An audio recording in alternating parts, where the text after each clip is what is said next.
Hi guys, so this is video 2 of lighting desk tutorials or lighting setup tutorial. So in the previous video I did a quick run through of how this is set up for the basic use. I do have a second video that I recorded quite some time ago on how to actually program and the in-depth controls for this. I won't go into that detail here, but I'll make sure that that video is accessible for you as well. So this video is actually just a quick run through of how everything is connected together, so that if ever you do need to fault find or fix something, you have a kind of good understanding of how everything works. So some of this I explained in the first video, but I'm going to run through it all again so you've got all the connections in one video together. So firstly, this desk is plugged in on the right hand socket behind the two computer screens. And then up here we have two dimmer packs. So we have three longer Source 4 junior spotlights, and then we have four Parkans, 56 Parkans up there as well, the floods. Each of those has a dimmer pack. So there's one for the Source 4 juniors, and there's one for the 56 Parkans. So the one that you see on this side here, I'm just pointing to it there, that is for the Source 4 juniors. So there'll be three things plugged into that, and I'll explain that in a bit more detail in a bit. And then the one that you see here is for the 56 Parkans. So there'll be four things plugged into that. Both of those dimmer packs require power themselves. So the first one that you see from the sound desk, the one that's just up here, is plugged in just here. So no power will go to those lights until that is switched on. Equally, the LED lights on the stage, this powers all of the stage sockets, and there's one LED that powers all of them that's plugged into the mains on the wall. Again, I'll explain that more in a bit, but that needs to be on in order for the LED lights to work. So how the lighting desk essentially works is that has its own power source. The two dimmer packs have their own power source. I forgot to mention the second dimmer pack, the one that's behind the one you see there, that is actually powered right up there. So just above the projector screens there's a couple of sockets, and it's plugged in up there. So how it works is this has a DMX cable coming out of it, which is this one just here.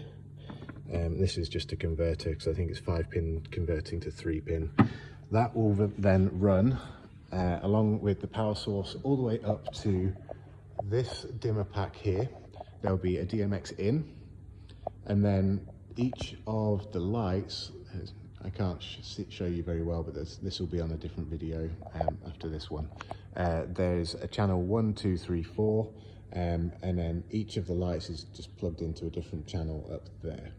Then there's a DMX out, which runs to the next DMX box, and same thing happening. There's 3 in that one, so it will go DMX channel 1, 2, and 3 for each of the lights. And then there's a DMX out. That DMX out runs all the way down across this I-beam, all the way down, and then across to this very end light here. So if I wander over to the stage, should probably have turned these off, but just to give you an idea of what is going on the back of each of these, you'll see that there is a bunch of different cables. You've got on the far side a DMX in and a DMX out. So one of those, the DMX in, is coming all the way from the ceiling where that the dimmer pack is. The next one then runs across to this light, and then to the next one and the next one, all the way until the end. The very end light has what's called a DMX terminator. Basically, it's all daisy chained together. There's a signal kind of running all the way through to this end light, and then all the way back to the lighting desk. Without this terminator that you see here, it's literally just like a little the end piece without a cable in it. This terminator basically just stops the signal there being signal interference. If I take that out, all the lights start flashing and dancing because the desk gets confused. So that's just there to make sure that it terminates the signal and doesn't cause any confusion. So as I said, that's how the actual signal is set up. So if ever you have an issue, let's say for example these are all on and this first LED light is on but the rest of them are not, it is likely to be that the DMX cable running from this light to this light is broken and therefore needs to be replaced.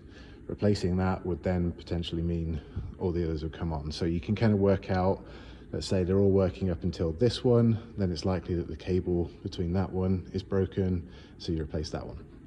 Hopefully that makes sense. The other thing is, these lights, there's only one mains power connection, which is this socket just here.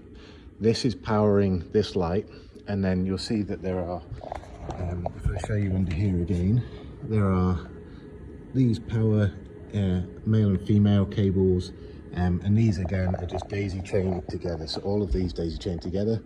So if there's no power to it, if there's no signal, then, or no light, then it could be that it's just a DMX cable. But if there's no power at all, then it's likely that that power cable needs to be replaced as well. So that is how everything is connected up. Hopefully that makes sense. And yeah, hopefully that will help you if you have any issues in terms of one of the spotlights not work, or one of the LED lights not working, and what might be a potential problem for it.